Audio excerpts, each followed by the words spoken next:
Muy buenas noches, bienvenidos a Odisea. Desde las elecciones primarias hasta ahora, en la trayectoria que estamos siguiendo hasta las elecciones generales del 14, las circunstancias objetivas de la Argentina, sobre todo de la economía, no han hecho más que deteriorarse. Hay un desorden económico que se ve potenciado no solamente por su propia dinámica, que tiene que ver con cuestiones de técnica económica, sino por un descalabro en el seno del poder, en la toma de decisiones, en el discurso para explicar por qué esas decisiones se toman, en las operaciones concretas de los principales funcionarios del gobierno. La gran incógnita que se abre para después de las elecciones es la incógnita sobre quién toma las decisiones y con qué rumbo. Más allá del 14 de noviembre, el futuro se ha vuelto extraordinariamente brumoso. Una de las razones del deterioro económico tiene que ver con que sobran pesos. El país está repleto de pesos por varias razones. La primera es que hay un enorme déficit fiscal que el gobierno lo financia con emisión monetaria. ¿Qué relación hay entre la emisión monetaria y la inflación? Sobre eso hay una enorme discusión entre los economistas. Pero los que forman precios, los que toman decisiones económicas, los que tratan de cubrirse de la inflación, creen que hay una relación directa entre emisión e inflación. Y por lo tanto, sus expectativas están orientadas a que va a haber más inflación. La emisión es objetivamente muy importante. Hoy Ernesto Tenenbaum le preguntó a Diego Santilli, que hablaba de la emisión, si sabía cuánto era. Santilli no pudo responder, vamos a responder nosotros desde acá. En los primeros 6 meses del año, promedio, el Banco Central emitió 55.000 millones de pesos por mes. A partir de la mitad del año para acá, sobre todo en vista de las elecciones, ese rango pasó a ser de 200.000 millones de pesos por mes. Es probable que en diciembre la emisión sea, como todos los diciembres, hay más gasto, por lo tanto más alta, y estemos en niveles de 300.000 millones de pesos por mes. Esto es un enorme problema de un gobierno repleto de pesos, de un mercado repleto de pesos. Absorber esos pesos implican tasas muy importantes de interés que después hay que pagarlas con más emisión. Es decir, aquí hay una dinámica muy difícil de frenar si no se tiene algo llamado programa económico. Eso que Alberto Fernández se ufana de no tener. Vamos a mirar el comportamiento de la inflación, teniendo en cuenta que en la última semana bajó. Estamos siguiendo unos gráficos que elabora Luciano Coan para su consultora AlphaCast. Lo tenemos acá. Tenemos una línea naranja, que es la línea de lo que se llama la inflación núcleo. Ahí es muy importante porque ahí están los alimentos, que es lo que más pega en los sectores más humildes. Perdón, la celeste. Y la línea naranja es la inflación general. Fíjense que cae, pero ¿en qué niveles cae? La general todavía está semanal. Esto es un promedio de las últimas 4 semanas contra las últimas 4 semanas anteriores. Importa mucho que sea un promedio, porque quiere decir que está marcando no un episodio, sino una inercia que se va acumulando cada 4 semanas. Baja, pero a niveles de más del 5%. Y si miramos las últimas semanas, estamos en niveles todos superiores al 3%, 4%, 5%. Acá está el problema central del oficialismo en estas elecciones. Ese problema se llama caída del salario real. Digamos, todo esto que sube es salario real que baja. ¿Qué quiere decir salario real? Poder adquisitivo del salario. La capacidad para comprar cosas. Hoy hubo una reunión del jefe de gabinete Juan Mansur con Marco Lavagna. Marco Lavagna es un economista que viene dirigiendo el INDEC sin observaciones, sin objeciones, pero la reunión de hoy, que fue bastante larga, llamó la atención. Hay una preocupación central en el gobierno y Mansur es alguien acostumbrado a romper el termómetro. Cuando llegó en el gobierno de Alperovich como ministro de Salud a Tucumán, rompió un termómetro mucho más grave o más delicado que el termómetro de los precios, porque empezó a adulterar las cifras de mortalidad infantil en una provincia con mucha pobreza como Tucumán. O sea, que a Mansur se le ocurra tocar el INDEC no es algo que deba sorprender. Sí sorprendería que Lavagna, Marco Lavagna, se preste a eso. Vamos a ver, entonces, primer concepto, tenemos un deterioro muy grande del salario real, como vimos recién por el auge de la inflación, que es uno de los factores económicos que más determinan el voto. Ahora, Alfonso Prat-Gay elaboró un gráfico hace semanas que lo mostramos, donde busca otra relación entre cantidad de votos que obtiene el oficialismo y variables económicas. Y esa relación es cuántos votos obtiene un gobierno y cuál es la brecha cambiaria en el momento en que se realizan las elecciones. Obviamente que para que haya brecha cambiaria tiene que haber cepo. Entonces, Alfonso Prat-Gay amplió este gráfico, que lo teníamos hasta más o menos las PASO, y ahora le agregó lo que pasa desde las PASO hasta ahora. Es la relación que hay entre votos obtenidos por un oficialismo y brecha cambiaria. Fíjense que en el 17 el oficialismo obtiene el 42%, Macri, no había brecha cambiaria, porque no había cepo. Justamente lo levanta Prat-Gay. En el 19 empieza a haber brecha cambiaria porque se instala el cepo y fíjense cómo pierde votos el oficialismo, va a 40. Pero mire lo que fue, por ejemplo, la derrota de Cristina Kirchner el 2013 frente a Massa. Más de 50% de brecha cambiaria. En el 2015 había menos brecha y el oficialismo de Cristina saca más. Estaba en 45, saca 38% de los votos. Ahora vamos al 2021. Donde el gobierno saca 31% de los votos con una brecha del 80%. Entonces acá la línea de puntos amarilla nos plantea este problema, Prat-Gay. ¿Cuántos serán los votos si esta relación tan directa se sigue produciendo, esta correlación entre votos y brecha? ¿Cuántos votos perderá el oficialismo desde el 12 de septiembre, o estará perdiendo desde el 12 de septiembre de las primarias hasta el 14 de noviembre de la general, si la brecha se amplió de 82% a 100%, que es lo que está pasando hoy? Entonces ahí está el otro problema del gobierno. El dólar que se dispara, el contado con liquidación que se abre cada vez más del dólar oficial, el blue, y la búsqueda de manos amigas que puedan intervenir en el mercado para bajarlo, pero es una carrera complicada. Frenar el dólar, ahora hay que combinar las dos cosas. Frenan el dólar con aquella inflación, vamos a un problema con el dólar para después de las elecciones. Problema que es uno de los problemas que va a estar sobre la mesa en la discusión con el Fondo Monetario Internacional. De eso hablamos después. Entonces ya tenemos dos señales, dos variables que nos van mostrando cómo el clima económico desde las primarias para acá ha ido empeorando. La inflación, aún con la baja que tuvo en los últimos días, es una inflación muy alta, y la brecha cambiaria que se amplía y genera más expectativas de inflación. Ahora, esto coincide con una medición que hace históricamente la Universidad Torcuato Di Tella.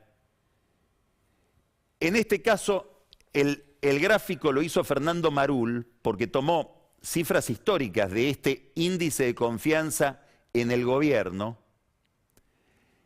Y acá no hay una... A ver, la relación entre brecha cambiaria como indicador de malestar económico y pérdida de votos es bastante comprensible. Que la inflación me reste votos y la pérdida de salario real me reste votos es comprensible. Acá es más misteriosa la relación porque es una correlación medio mágica. Los oficialismos acostumbran a sacar en cada elección lo que el índice de confianza en el gobierno dice ese día. ¿Por qué? No sabemos, pero se repite esa correlación. Mire acá. El índice de confianza del gobierno es la línea celeste. Y el resultado en las elecciones de los oficialismos es este rombito verde. Dejemos de lado el circulito amarillo que son las primarias. Pero acá tenemos en el año 2007 lo que saca Cristina, 45%, y era lo que marcaba el índice de confianza del gobierno en ese momento. Acá tenemos de nuevo la misma correlación cuando pierde Néstor la provincia de Buenos Aires. Es el 29% que saca el gobierno de Cristina en el 2009. Acá el gran éxito de Cristina Kirchner, 54%, que era lo que decía el índice de confianza en el consumidor de la Ditela. Ahora miremos acá. Está en 31. Estaba en 40, que es lo que le tocó a Macri. En el 19, 31. Estas son las PASO. ¿Se recupera o no se recupera este índice?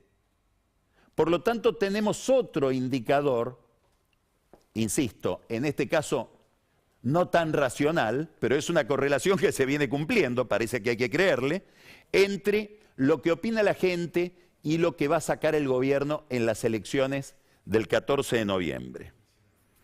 Hay una preocupación en el oficialismo por todo esto, y esa preocupación tiene distintas sensibilidades según cuál sea el sector del oficialismo, según en qué lugar del tablero está cada dirigente.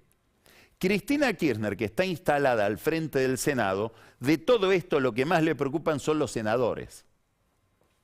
Porque existe una posibilidad, después lo vamos a hablar con Ana Iparraguirre, de que por primera vez desde el año 83 el peronismo no tenga mayoría propia en el Senado, que es una Cámara, no hay que aclarar, importantísima, porque ahí se deciden acuerdos, se le da acuerdo a funcionarios importantes como el presidente del Banco Central, la jefa de la AFI, jueces, embajadores, militares.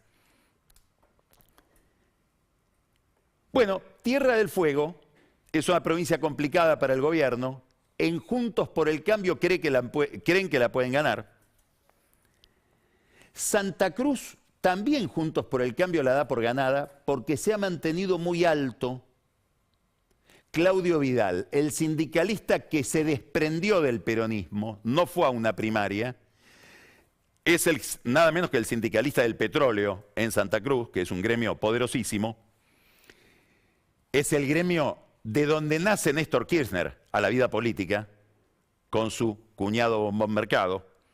Bueno, ahí Claudio Vidal, el jefe de ese sindicato, armó una opción política que le resta al gobierno de Alicia Kirchner lo suficiente como para que pierda la elección. Y ganen, no son senadores, son diputados solamente, igual que en Tierra del Fuego, gane Juntos por el Cambio. Pero es una provincia simbólicamente muy importante. En el kirchnerismo dicen, quédate tranquilo porque Claudio Vidal después se incorpora al bloque nuestro, al bloque kirchnerista peronista. Vidal, hasta donde se sabe, dice no, yo voy a armar mi propio bloque y negociaré con unos o con otros. Tampoco obviamente va a ir a Juntos por el Cambio. Pero Santa Cruz, con todo lo que significa simbólicamente Santa Cruz, está complicada. Ahora, el gran tema es Chubut, porque ahí sí se juegan senadores, y ahí hay un caso similar al de Santa Cruz. Solo que el que se separa es el gobierno de Mariano Arcioni, que lleva un candidato que es Federico Mazzoni, el ministro de Seguridad de Chubut, que no gana, pero que logra que pierda el candidato del kirchnerismo, que es Carlos Linares, un mal candidato, poco atractivo. La división entre el gobierno provincial y el gobierno nacional en Chubut determina muy probablemente el triunfo de un joven del PRO, de una familia de empresarios de Chubut, que se llama Ignacio Torres. El gobierno está haciendo todo para presionar a los empresarios que financian a Torres para que no lo financien, lo siguen financiando, y está haciendo todo para que, y ya no llega, Archoni baje su lista, que es la lista que lleva nada menos que el ministro de Seguridad. Un ministro de Seguridad muy enfrentado con el gobierno nacional en materia justamente de seguridad. Ahora, con el tema que estalla en la agenda, que es el problema mapuche, más todavía.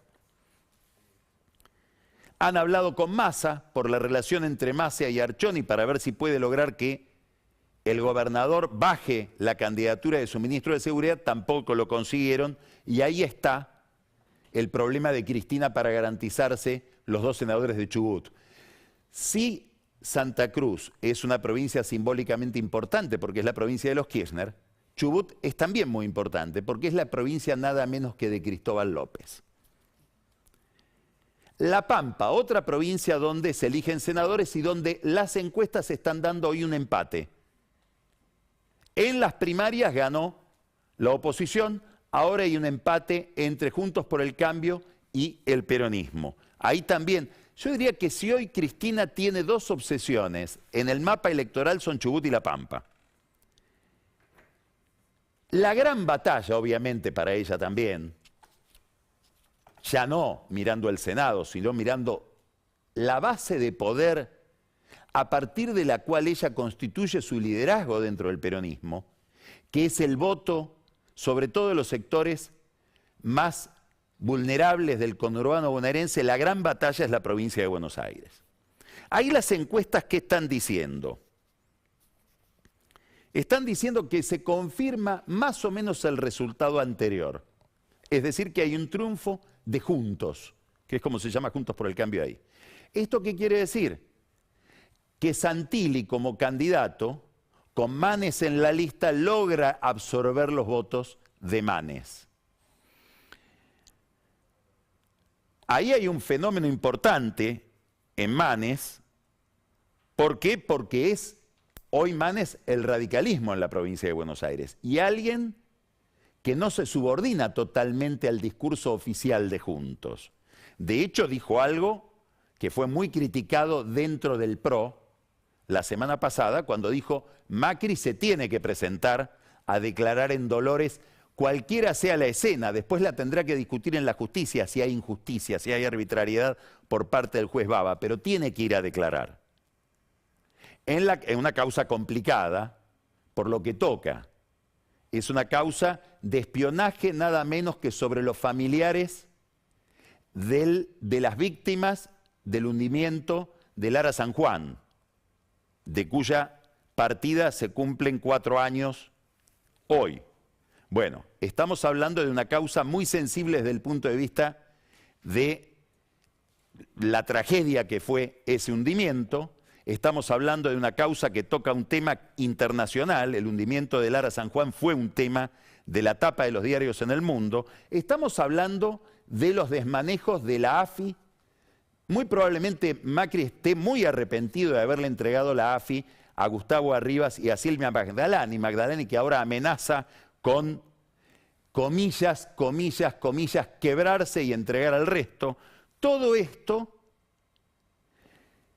A todo esto, Manes le pone un condimento político adicional diciendo que vaya y se presente. Y Macri se va a presentar este jueves y muy probablemente va a llevar una cantidad de gente que lo va a acompañar, entre ellos casi todo su gabinete. En testimonio de lo que ellos consideran una arbitrariedad del juez Baba, que lo llama en medio de la campaña electoral, cuando todavía no hay cargos contra él en el expediente, según lo que dicen los abogados de Macri. La cuestión política de presentarse es muy importante. Ahora, ¿sabrá Macri si es conveniente o no hacerlo con los familiares del San Juan enfrente, que van a estar también ahí en Dolores? Habrá que ver si eso le suma o le resta. Lo cierto es que Manes marca una disidencia dentro de Juntos por el Cambio en representación de un partido, el radicalismo, que, escuche esta cuenta, que es un poco arbitraria, pero como para tener una idea somera, si uno sumara los votos del radicalismo en las primarias del 12 de septiembre y sumara los votos del PRO en las primarias del 12 de septiembre, estaríamos con un PRO de 45% dentro del universo Juntos por el Cambio y un radicalismo de 45%. Esto es una gran novedad. También voy a preguntarle por esto a Ana Iparraguirre. Es decir, este es otro Juntos por el Cambio.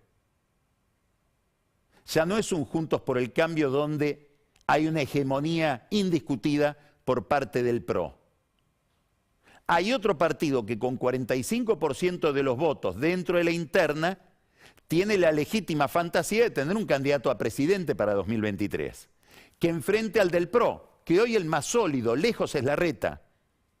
¿Qué quiere decir? ¿Que va a haber una interna radical contra el PRO? No, puede ser un candidato radical con alguien del PRO que enfrente a Larreta con alguien del radicalismo y algún otro candidato. Seguramente Macri quiere volver a ser candidato, aunque lo niegue. Lo niega menos últimamente. En Miami dijo no hay que apegarse a ningún mandato cuando le preguntaron en una conferencia. Importante esto que estamos diciendo, ¿por qué? Porque va a tener una manifestación este jueves. Los radicales van ritualmente al Estadio de Ferro con Manes, con Lustó, con Tetaz, con los radicales del interior, a recordar un 28 de octubre, el 30 de octubre del 83, que es cuando hicieron aquel acto histórico con Raúl Alfonsín en una Argentina que era todo esperanza, que era el comienzo de una primavera muy distinta de la Argentina actual en términos políticos, y ahora vamos a hablar de eso. En la capital, Vidal va a hacer una elección buena, obviamente, es el oficialismo de la capital. Tiene un gran desafío, repetir las marcas tradicionales de su grupo, de Juntos por el Cambio, que todas tocan o superan el 50%, y enfrenta a un fenómeno desafiante para el votante de Juntos por el Cambio, para ese universo electoral, que es Javier Milei. Vamos a poner la lupa en Milei. No por Milei solamente, sino por lo que Milei dice del momento, lo que está diciendo el atractivo de Milei sobre el estado actual de la democracia en la Argentina y de la economía. Por Milei, ¿qué expresa? Un mensaje de Milei es muy sencillo: libertad económica. Se corresponde totalmente con un clima de mucho estatismo, donde el Estado además con su gasto genera inflación y produce ese malestar del deterioro del salario con el que empezamos hablando esta noche. Es un Milei antiestado que representa o encarna el reclamo de libertad económica. Hoy vamos a hablar con Manuel Tagle desde Córdoba, es el presidente de la Bolsa de Comercio de Córdoba, para hablar de un nuevo movimiento empresario que se gesta en el interior reclamando básicamente libertad económica, con todo lo que eso significa. Hay una segunda dimensión de Milei. Tacho económica, libertad, que es un mensaje mucho más amplio que probablemente interpela a los que no están tan familiarizados con las ideas económicas, pero que suplen cepos. El cepo de la cuarentena, el cepo de no poder viajar, el cepo de no poder volver, el cepo de no poder comprar dólares, el cepo de no poder asistir a un colegio o a una universidad de manera presencial durante tanto tiempo. Hablar de la libertad en este contexto, sin duda, tiene un atractivo enorme, que lo expresa Milei, lo expresa, se llaman Avanza Libertad como grupo. Ahora hay un tercer atractivo, que ya no es antiestado, es la expresión de bronca. El Milei enojado, desenfrenado, exaltado, al que se le sale la cadena. Esa bronca está expresando otra cosa. Es el discurso contra la casta. Es el discurso brumosamente antipolítico. Eso también está sucediendo en la Argentina. Vamos a hablarlo después con Ana. ¿Qué prestigio tiene hoy la política? ¿Qué prestigio tiene la democracia entre nosotros? ¿Por qué es tan interesante lo de Milei? Vamos a ver un gráfico ahora que lo elaboraron Raúl Timerman y Sheila Wilker. Ellos tienen una alianza entre dos consultoras que son 3.0 y Grupo Opinión Pública. Mire qué interesante este cuadro. Esto nos está mostrando imagen positiva, sumada muy buena y buena, e imagen negativa de los distintos dirigentes. Acá quiero que miremos 2 o 3 fenómenos. Uno que me interesa mucho es Larreta. Larreta está en un Olimpo. Y esto es coincidente en todas las encuestas. 57, casi 60% de positiva y 27% de negativa. Es decir, el diferencial, que es lo que importa para la competitividad de un político, 30%. Está por fuera de todo. Y lo nota. Recorrió La Matanza este fin de semana, recorrió Córdoba el fin de semana también, está llevándolo a Santilli a todos lados y siente que está en un muy buen momento en relación con la gente. Cuanto más clase media, mejor le va. Pero miren Milei. Estamos en 44 contra 36. Esta es la lista de todos. Este es Expert. Son los únicos 3 que tienen saldo positivo de imagen. Todo lo demás tienen más repudio que adhesión. Entonces tenemos a Milei con 7.4. ¿Qué importa de este 7.4, que es la diferencia entre esta positiva de 44 y la negativa de 36? Que es en todo el país. Esto es lo que le llamó la atención a Gila Vilker y a Raúl Timerman cuando hicieron esta encuesta. La gente en el interior dice, no encuentro la boleta de Milei. No, es que no podés votar a Milei en el interior porque es candidato por la ciudad de Buenos Aires. Lo mismo pasa, algo parecido, no con esta dimensión, con Expert. Y otro dato que me interesa, después vuelvo a Milei, es Alberto Fernández. Bueno, este es el problema del gobierno. No porque el culpable de la situación del oficialismo sea Fernández, que es lo que les gustaría hacer creer a Cristina y a su grupo. No, lo que importa de Fernández es que es el indicador del oficialismo. Un Fernández que, y el antikirchnerismo se enojaba cuando uno lo decía en el mes de abril, mayo del año pasado, superó el 80% de imagen positiva. Ahora la imagen positiva de Alberto Fernández está en 34 y la negativa está en 62. Tiene 27.4 de imagen negativa. Bueno, acá hay un problema. Acá hay un problema para enfrentar las elecciones. Es la caída de Fernández, es la trayectoria de Fernández. Ahora, volvamos a Milei. ¿Por qué es importante lo de Milei? Porque en lo que nos tenemos que preguntar, e insisto, es otra pregunta para Ana, ¿está apareciendo en este momento, no digo un Trump, porque es otro fenómeno, es alguien que fue a la captura del Partido Republicano y tenía un partido, no digo un Boris Johnson, que es el mismo caso, además venía de ser alcalde de Londres, no, algo más parecido a Bolsonaro, alguien que viene por afuera. Bolsonaro tenía 8 o 9 meses antes de la elección, donde se consagró presidente, 35% de imagen positiva en el estado de Acre. Eso eran redes sociales solamente. Entonces, Milei es un fenómeno antipolítico que está apareciendo en la Argentina en un momento de desencanto político. ¿Por qué lo pregunto? Porque Isonomía, de Juan Germano, otra consultora, tiene identificado un universo de ciudadanos que son los que él llama ni. Ni Macri ni Cristina, ni Larreta ni Fernández. No me gusta ninguno, ni los halcones ni las palomas del elenco estable. Esos, en esa encuesta de Isonomía, el año pasado, para esta altura del año, eran el 6%, hoy son el 20%. De los que rechazan la carta, no un plato, todo el menú. Dicen, quiero otra cosa. Esto, ¿qué perspectiva abre respecto al 2023? ¿Qué perspectiva abre respecto de que el malestar económico siga en aumento y eventualmente haya un episodio traumático, por ejemplo, cambiario, en este estado de cosas, en este estado de desencanto? Bueno, ahí está el indicador de eso, que es Milei hoy.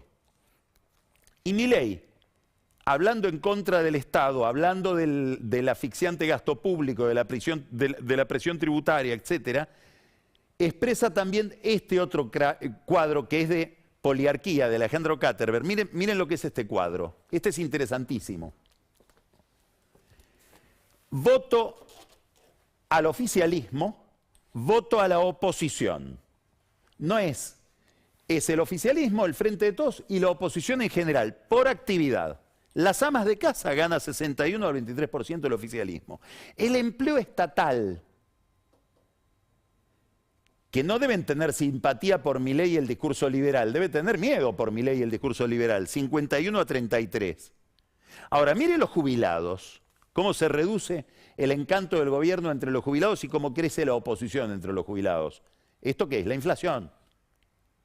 El empleo privado, 62 a 30, contra 51 a 33 el empleo público. Voto al gobierno, voto a la oposición. Importantísimo el cuentapropista, 28 a 56. Y acá un datazo, los desocupados, 21 a 55. Este es el voto que está... Esto hace juego con encuestas que dicen que el gobierno está perdiendo su base social histórica. Y acá tenemos los estudiantes. Estos dos datos, de estos venimos hablando desde hace meses. El desenganche que hay, la primera encuesta fue de Fixer, recuerdo que mencionamos, entre los pobres y entre los jóvenes con el kirchnerismo. ¿Es un episodio de este momento? ¿Es de esta escena y después vuelve todo a su cauce normal o estamos ante la configuración de otra escena política? Está surgiendo en los indicios de estas elecciones del 2021 otro país. No en la superficie, abajo. Eso le vamos a preguntar también a Ana. Toda esta es la escena en la que el gobierno se ve tan desafiado, sobre todo por la economía, y en esa escena aparece la política como un factor que seguramente potencia las dificultades. Y hay muchos escenarios donde se puede ver. Uno es el del conflicto mapuche. Es evidente que el gobierno, el oficialismo, no sabe de qué está hablando, no entiende el problema y lo analiza con categorías convencionales. Puede ser que a la oposición le pase algo parecido, como si solo pudieran haber problemas en una clasificación, una organización mental de kirchnerismo y antikirchnerismo. Si no entra en esa categoría, no entra en ninguna. Y aparece un conflicto. A mi juicio, el que mejor lo explicó fue José Claudio Escribano en La Nación este fin de semana, cuando dice, ¿cómo puede ser que el kirchnerismo, que se envuelve en la bandera de la soberanía con Malvinas, no reaccione frente a lo que es un reclamo territorial secesionista de un sector de la comunidad mapuche, de un sector de la comunidad mapuche? No es toda la comunidad mapuche, ni mucho menos. Es más, es un sector pequeño, que pone en tela de juicio la capacidad del Estado para poner orden público y garantizar cosas que están garantizadas por la Constitución, como por ejemplo la propiedad privada. No son muchos, son menos que una hinchada de un club de fútbol, que una barra brava de cualquier club de fútbol de la ciudad de Buenos Aires. Y el Estado está impotente frente a eso. O está impotente o no quiere operar, ahora vamos a hablar de eso. Pero Escribano dice, en la nota que publica en La Nación, en la columna de La Nación, los Kirchner, que se rajan las vestiduras por Malvinas, no se sensibilizan frente a un planteo secesionista. Yo agregaría los Kirchner que nacieron a la popularidad por el conflicto por los hielos continentales, frente a un reclamo territorial chileno, no mapuche. Bielsa se enreda. ¿Se enreda por qué? Porque quiso figurar e ir como embajador a una audiencia que iba a estar cargada de contenido político. Si hubiera mandado un abogado de la embajada no hubiera tenido problemas porque él está haciendo lo que corresponde. Y lo mete en un problema Jones Walla, porque va a asistirlo, a pedido según Bielsa de la abogada o de los abogados de Jones Walla, como argentino. Entonces, ¿sos argentino o tenés otra identidad mapuche que repudia al Estado argentino, como dice Jones Walla en una carta escrita desde la cárcel, que dice, yo no reconozco ni a Chile ni a la Argentina, no soy ni de Juntos por el Cambio ni del Frente de Todos, no soy kirchnerista ni antikirchnerista, soy otra cosa. Bielsa va a asistir entonces a un argentino que además, y el propio Jones Walla lo admite, por eso aquí hay una confusión de conceptos extraordinaria, pidió la documentación argentina. Hay otra rareza interesante que tiene que ver con la época del gobierno anterior. Es muy raro que alguien extradite a un nacional. Normalmente los extraditados son extranjeros que son reclamados afuera. Es muy raro que se extradite a un nacional que tiene causas acá todavía. Y Jones Walla tiene causas. Es más, su mujer, escuche esto es una nota que aparece en el sitio del Disenso, que suele tener muy buena información documental. Ahí escriben Mariana Escalada y Agustín Ronconi. Informan, recuerdan en realidad, que el 13 de marzo de este año, el gobierno inició una denuncia para que procesaran a la mujer de Jones Walla por haber atacado el auto de Alberto Fernández. ¿Escuchó? Andrea Miglianianco, la mujer de Jones Walla, está procesada por violencia por haberle tirado piedras al auto de Alberto Fernández. O sea que es, según la víctima, es como el mutatis mutandi, la foto de Olivo, según quién soy, lo proceso o lo protejo. ¿Quién fue la abogada de Jones Walla en el juicio por extradición? ¿Quién lo asistía? La abogada Elizabeth Gómez Alcorta, que hoy es ministra de Alberto Fernández. Miren, acá lo tenemos publicado por el Disenso. Acá está. La ministra Alberto Fernández es abogada de Jones Walla. El gobierno tiene una enorme confusión respecto de qué es el tema mapuche.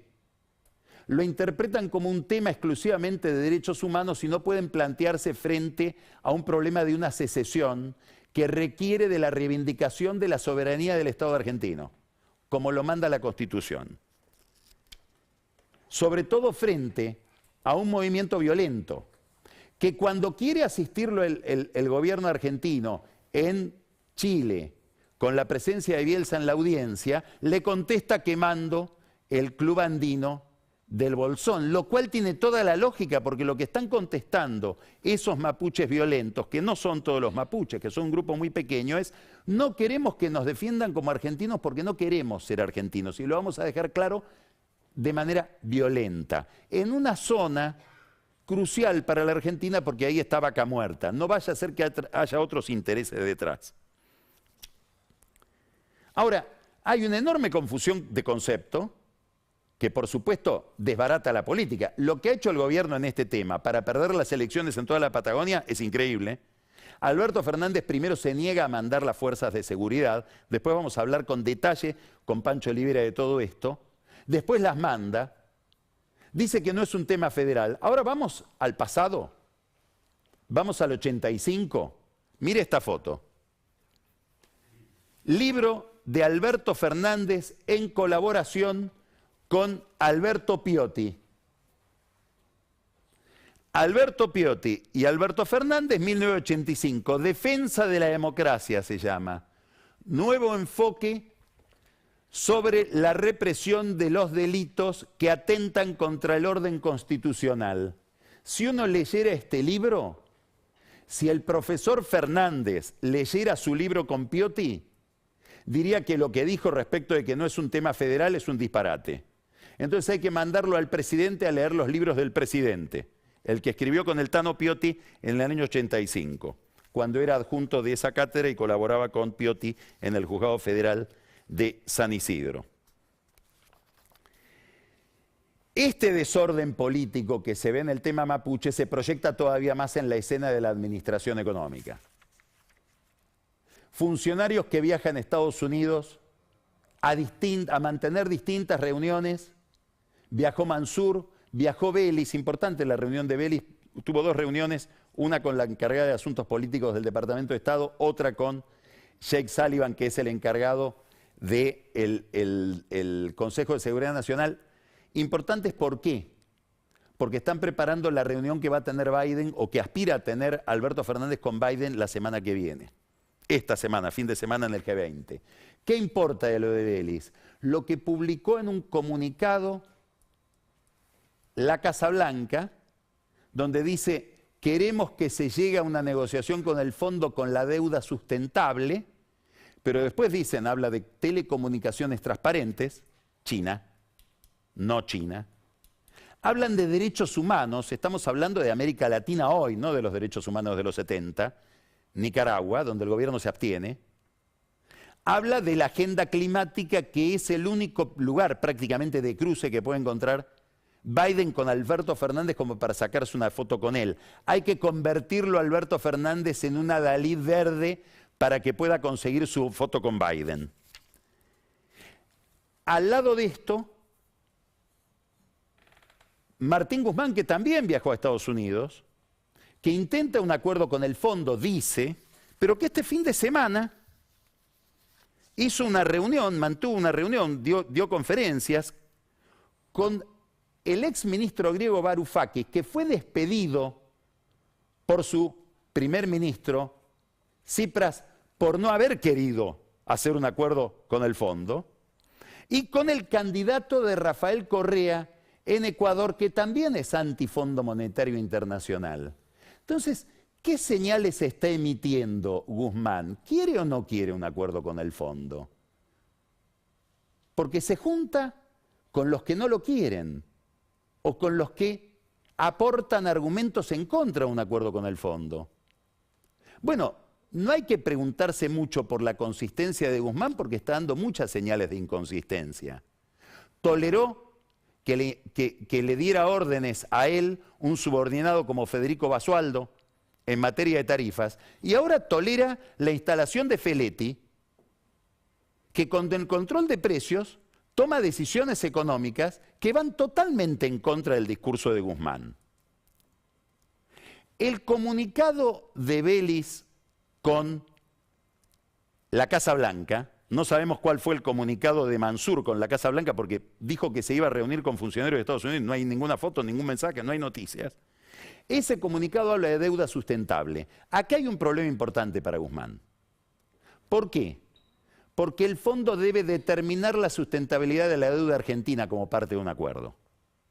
Y para el fondo la deuda puede ser sustentable con alta probabilidad, sustentable no con alta probabilidad, no dicen sin, no con alta probabilidad, o no sustentable.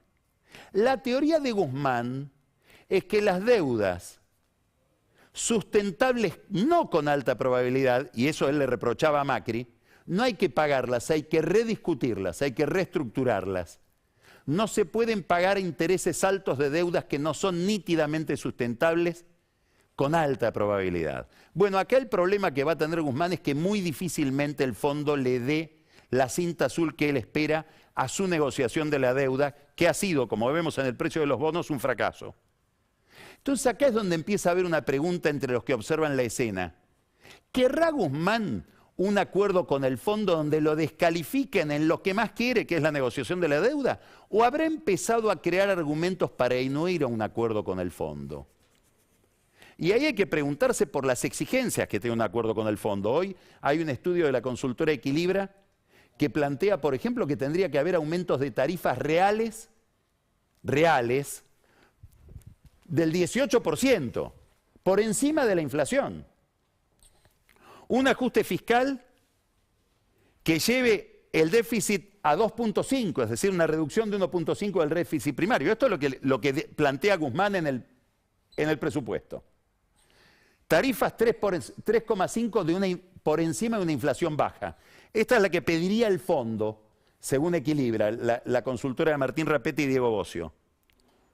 Esto sería el financiamiento del Tesoro al déficit primario, solo 45%, que es muchísimo. El gobierno plantea 60%. ¿Cómo se compatibilizan estas dos cosas? Cuando después de las elecciones le lleven a Cristina esto, contra esto, que ya para ella es muy exigente, ¿qué va a decir? Sí, vamos al acuerdo con el fondo, pero la pregunta más importante es, ¿cuánto va a pesar la palabra de Cristina después de las elecciones si pierde la provincia de Buenos Aires? Y ahí es donde hay que mirar qué hace el peronismo con esto. ¿Qué hacen los gobernadores que le dijeron ya en La Rioja al presidente hay que cambiar de rumbo, hacer un ajuste fiscal e ir a un acuerdo con el fondo? ¿Qué hace la CGT, que ya hizo una manifestación pidiendo inversión? Le llaman de otra manera, producción, desarrollo y trabajo. Eso se llama inversión. El oficialismo va a una encrucijada, el oficialismo va a la necesidad de un acuerdo interno que no sabemos si lo va a lograr, agravado esto si tienen menos poder, con un Alberto Fernández con mucho menos poder. Y probablemente este menor poder de Alberto Fernández se manifieste en un detalle. Desde el Instituto Patria están mirando un cargo clave, la Casa Militar.